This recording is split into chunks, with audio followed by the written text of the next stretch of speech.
I think indeed this is a very tricky question. The kind of emotion or emotional involvement going on between Higgins and Eliza, and I think indeed you see more of the back and forth, more battle in Act 5, but there are I think more turning points in Act 4, which I would like to remind you of, and also more signs of affection in Act 4.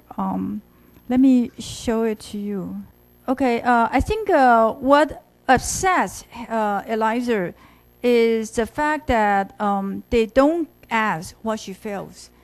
Both Higgins and Pickering show that they are tired. They are happy that it's all over. And Higgins even said, no more artificial duchess.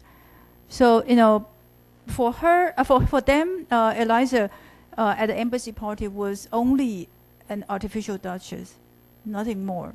Okay, so this is like piercing the bubble or the balloon, and then the whole sense of elation that Eliza might have at the party, get to be gone, be deflated. Okay. And then Higgins continued to say that the whole experiment was interesting at first, but then it became a silly notion and a bore. And for him, the party is like a purgatory, 像是炼狱一样. So all of that shows that he only cares about himself and how he feels, and he feels that the whole thing is silly.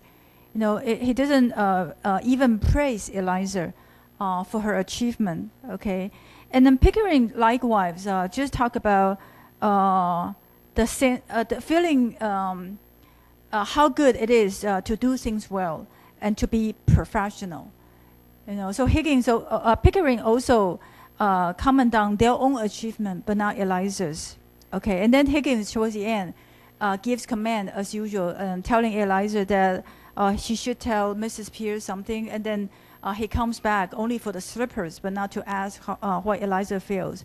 Along the way, if you pay close attention to the stage directions, you'll find out that Eliza is not happy all the way through, but she tries to suppress it at the beginning. Like at the beginning, when Higgins asks for the slippers, she provides it to him, but she's tragic and brooding. Okay, she performs her duty, and then when they said, "Oh, it's all over and it's no more artificial duchess," she flinches. She shows her emotion a little bit only, and then represses it. Okay, and then when Higgins continued to talk about how the whole thing is silly, she gets more and more angry. And the description here is that her beauty becomes murderous. Okay, and then finally, when they are on their way out of the room, she controls herself, and when she's by herself, she has an outburst. She falls on her knees, and then she starts to cry. And that's when Higgins comes back for his slippers, Eliza throws the slippers at him, and then say that, "May you never have the day's luck with them." Okay, so this is when Eliza is completely emotional. Okay, and looking at her, the way she suppresses her anger, you can understand why she then becomes so emotional. Because nobody seemed to care about her. And then we have this battle of will. How Eliza, you really need to compare this one with the one in Act 2 and then the one in Act 5. Remember I said that in Act 2, Eliza is completely disadvantaged.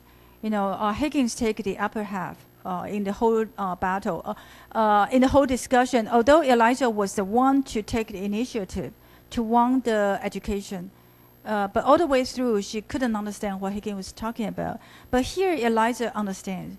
Her mind has improved, and that's why. Although for Higgins and Pickering, she's only a mimic.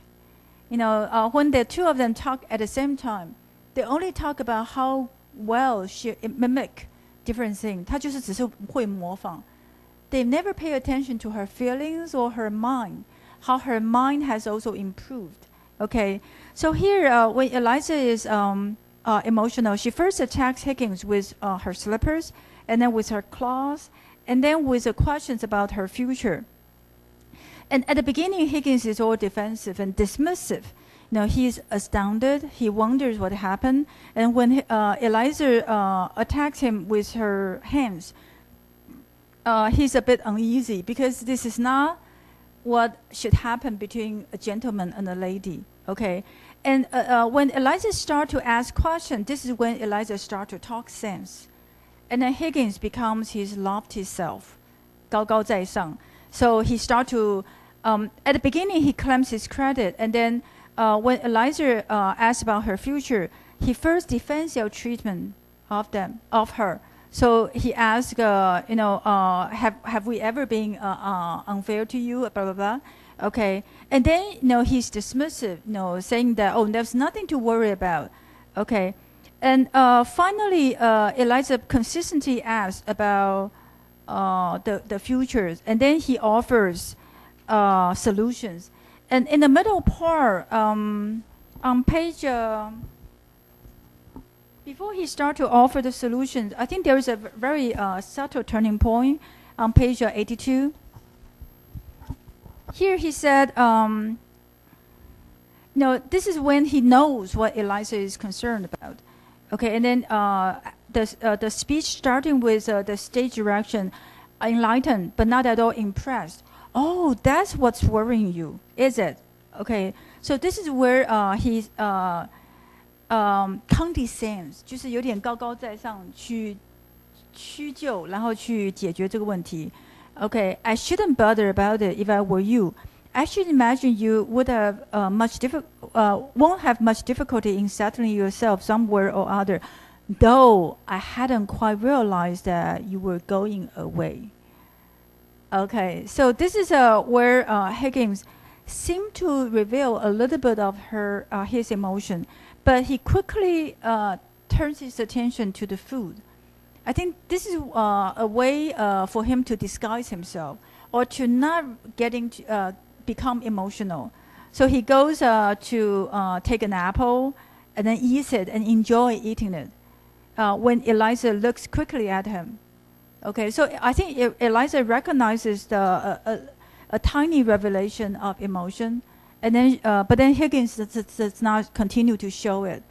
Okay, so this is one point when Higgins is a little bit emotional. Okay, and then he offers two solutions: marriage or running a flower shop.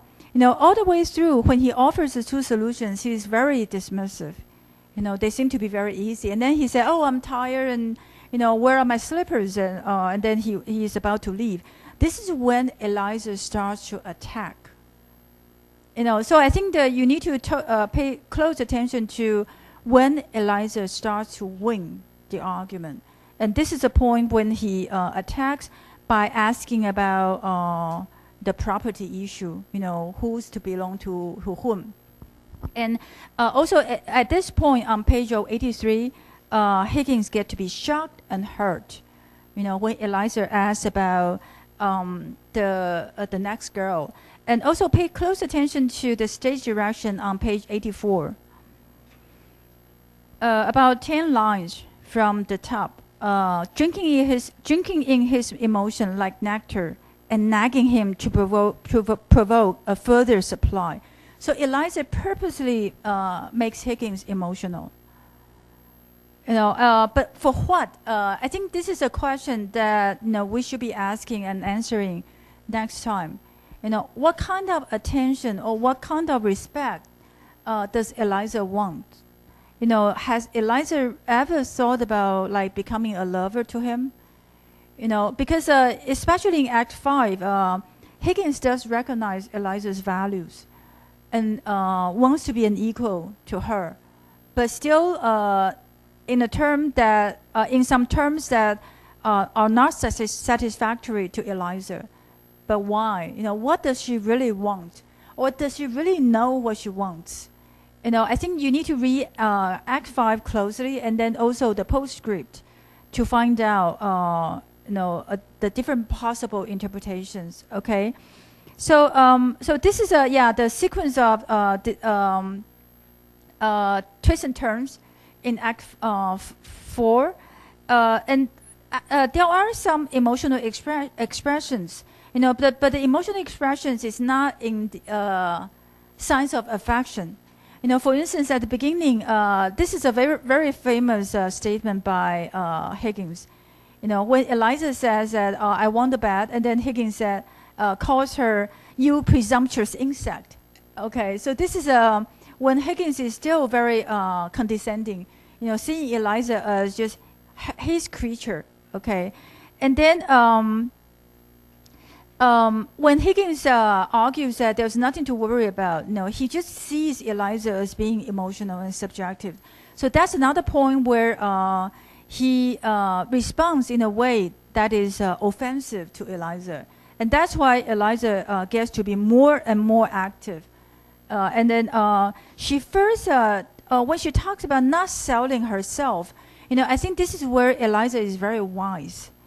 She's aware her intelligence definitely has improved a lot. And she's aware what a lady can do. And that is just to sell themselves into marriage. Okay, and she is above doing that. Okay, so I think this is where Eliza is really intelligent.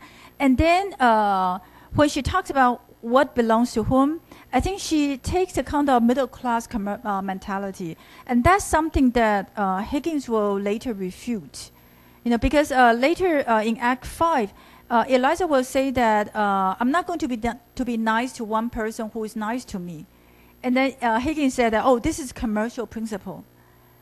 But I think what Eliza cares about is a kind of reciprocation or reciprocal relation, which Higgins is not able to provide.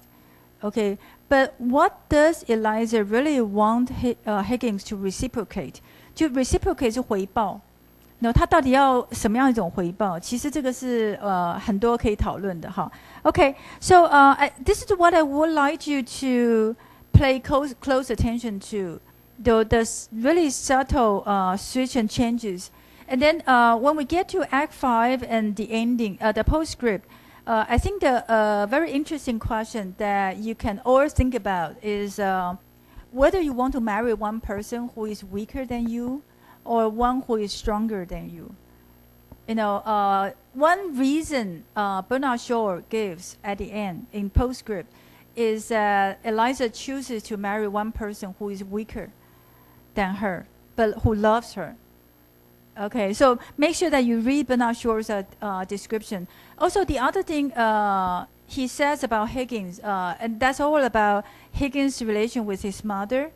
The idea of Oedipus complex, 就是恋母情节. I think that's another thing you should pay close attention to, in order for you to understand what kind of personality Higgins is.